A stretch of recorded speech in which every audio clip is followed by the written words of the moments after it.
Good morning, তোমরা সবাই কেমন আছো? আশা করছি খুব ভালোই আছো, আমিও খুব ভালোই আছি। তো আজকে সরস্বতী পুজো, সকাল সকাল স্নান টান করে বেরিয়ে পড়েছি,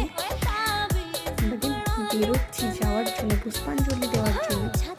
তো ফাইনালি আমি মেকআপ শুরু করে দিয়েছি। এটা রোজ ওয়াটার দিলাম, তারপরে একটা ময়শ্চারাইজার নিয়ে নিলাম, ভালো করে মেখে নিলাম ময়শ্চারাইজারটা। এরপর আমি ইউজ করছি প্রাইমারটা নিলাম। আসলে সরস্বতী পুজো মানেই ভ্যালেন্টাইন ডে দিন। তো আজকে সরস্বতী পুজো, তাও এই দিন এই ভ্যালেন্টাইন ডে পড়ে গিয়েছে। তো আমার হাজবেন্ড ভ্যালেন্টাইন করতে পারবো না। তোমরা অবশ্যই জানিও কে কীভাবে